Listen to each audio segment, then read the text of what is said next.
కేరళలోని కోజికోడ్ బీచ్‌కైతే వచ్చేసామనమాట. ఇది మా రూమ్‌కి దగ్గర ఉంటది. రూమ్ వెకేట్ జేసి ఇక్కడికైతే వచ్చేసామనమాట. ఈ పేరు చదవనీకనే మాకు కొంచెం టైం పట్టింది. సో, ఈ బీచ్ అయితే చాలా బావుందనమాట. ఎన్ని బీచులు చూసినా కానీ ఇది మాత్రం నాకు చాలా నచ్చిందనమాట. ఎందుకంటే జస్ట్ లైక్ ఎగ్జిబిషన్ లాగానే ఉంది. బీచ్‌లో నీళ్ళల్లో ఎవరైతే దిగట్లేదు. ఇసుకలో కూర్చొని కాసేపు ఎంజాయ్ చేసి బాగా అక్కడ అన్నీ తినే ఐటమ్స్ ఉంటాయి. అవి తిని పిల్లలకి ఆడిపించుకునేటివి చేసుకొని ఈవినింగ్ అలా వాకింగ్ చేసేవాళ్ళు చేస్తూ ఉన్నారనమాట. సో, ఈ బీచ్ అయితే అందుకనే నాకు చాలా బాగా నచ్చింది. వాటర్‌లో దిగాలంటే ఎందుకో నాకు భయము. సో, వాటర్‌లో ఎవరు దిగలేదు. అక్కడ వాళ్ళు కూడా ఎవరు దిగలేదనమాట. సో, మేమైతే ఆ బీచ్‌కి వచ్చినాం కదా! కార్ పార్కింగ్ చేయనీకే ఎంత దూరం వెళ్ళినామంటే అసలు ఫుల్ క్రౌడ్ ఉందనమాట. ఎప్పుడు అట్లే ఉంటుందో మేము వెళ్ళినప్పుడు అట్లా ఉందో అర్థం కాలేదు కానీ ఫుల్ బిజీ, జనాలు చాలా ఎక్కువ మంది ఉన్నారు. సో, కిలోమీటర్ దూరం పోయి కార్ పార్కింగ్ చేసి మళ్ళీ రిటర్న్ ఇదంతా నడుచుకుంటూ వచ్చినామన్నమాట. ఇక్కడ స్టాల్స్ అయితే చాలా దండిగా ఉన్నాయి. ఫుడ్ స్టాల్స్ ఎక్కువ ఉన్నాయి. పిల్లలు ఆడుకునేటివి కూడా స్టాల్స్ ఎక్కువ ఉన్నాయన్నమాట. బొమ్మలు కానీ అవన్నీ చాలా ఎక్కువ ఉన్నాయి. అంతా అసలు ఈ బీచ్‌లో క్రౌడ్ 11:30, 12 అయినా అసలు తరగట్లేదనమాట. అంత ఫుల్ జనాలున్నారు.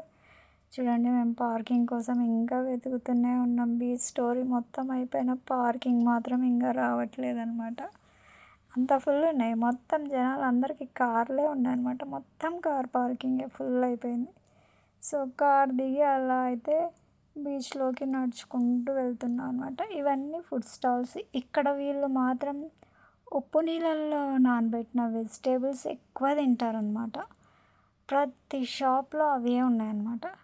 చూడండి, బీచ్‌లో జనాలైతే వాటర్ దగ్గర ఎవ్వరు ఉండరు. ఆ ఇసుకలోనే కాసేపు ఆడుకొని ఏమైనా తినేవి ఉంటే తినేసి వెళ్తారనమాట. నేను ఇక్కడ పల్లీలు తింటూ వీడియో తీసుకుంటున్నా. పల్లీలు బాగున్నాయన్నమాట. ఉప్పేసి ఇసుకలో ఎంచుతారు కదా, అవి తీసుకున్నా. వేరేవి తినాలంటే మొత్తం చేపల స్మెల్లే వస్తుంది. సో, అందుకే పల్లీలు ఒక్కటి తీసుకొని తిన్నామన్నమాట. పిల్లలకి గేమ్స్వి చూడండి, చిన్నపిల్లలకి గేమ్స్ ఆడుకునేకి ఇవన్నీ పెట్టినారు కదా. జస్ట్ లైక్ ఎగ్జిబిషన్ లాగా ఉంది. మన సైడ్ పార్కు ఎగ్జిబిషన్ ఎట్లా ఉంటుందో అట్లా ఉంది. చిన్న ట్రైన్ తిరుగుతూ ఉంది చూడండి. ట్రైన్. ఈ కుక్క ఎంత తెలివిందో, ముక్క దొరికింది కింద పెడితే విసుక అంటుతుందని దాన్ని కాళ్ళ మీద పెట్టుకొని అది తింటూ ఉందన్నమాట. సో, కదా, వీటికి కూడా చాలా తెలివి కదా.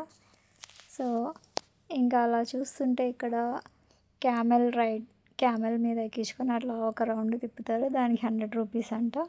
తర్వాత గుర్రం కూడా ఉంది. గుర్రం మీద కూడా మనం ఎక్కి తిరగవచ్చు. అంటే పిల్లల కోసం లేండి, పెద్దలు ఎవరు ఎక్కట్లేదు. అలలు ఎందుకో ఇవాళ చాలా ఫోర్స్గా వస్తున్నాయి అన్నమాట. సో, అందుకని దిగలేదు. లేకపోతే జనాలు ఎక్కువ దిగరేమో వాటర్లో అనుకుంటా. ఎవరు చాలా తక్కువ వాటర్లో దిగడం. అందరూ బీచ్లో ఇసుకలోనే కూర్చొని ఉన్నారనమాట. ఫ్యామిలీ వచ్చి అలా చేపలు వేసుకొని కూర్చొని తిని ఆరాంగా ఎంజాయ్ చేస్తున్నారు. మన కర్నూలులో కూడా బీచ్ ఉంటే ఎంత బాగుండేదా అనిపించింది ఇది చూసినాక నాకు. కానీ బీచ్ ఉండాలంటే సముద్రం ఉండాలి కదా. సో, అవి రెండు లేవు మన కాడ. ఓకే అండి, ఇవి ఇంకా లైట్స్వి ఇవన్నీ పిల్లలు ఆడుకోవడానికి అమ్ముతున్నారు. ఇయర్ రింగ్స్ అనమాట. ఇవి ఎక్కడైనా దొరుకుతాయిలేండి. బెలూన్స్ ఇవన్నీ నార్మల్ మన సైడ్ కూడా ఉంటాయన్నమాట. సో, ఇంతగానో నాకు ఈ బీచ్ నచ్చడానికి కారణం అదే అనమాట. వాటర్లో ఎవరు దిగరు, బాగా సేఫ్గా ఉంటుందని. ఇక్కడ ఎల్ఈడివి అయితే స్క్రీన్స్ వేసినారు యాడ్స్ కోసము. సో, అలా ఫుట్పాత్ మీద అలా వాకింగ్ చేస్తూ వీడియో అయితే తీసుకుంటుంది మా అమ్మాయి. ఇదేదో చెస్ ఆడేదానిలాగా ఉన్నాయి కదా ఇక్కడ. గదులు బ్లాక్ అండ్ వైట్ పెట్టి. ఇక్కడ చిన్న గుడ్లు ఉన్నాయండి. పిట్టగుడ్లు కూడా తింటారో ఏమో మరి తెలియదు. చిన్నగా ఉన్నాయి ఎగ్స్. అవి బాయిల్ చేసి ఉప్పు కారం వేసి అమ్ముతున్నారు.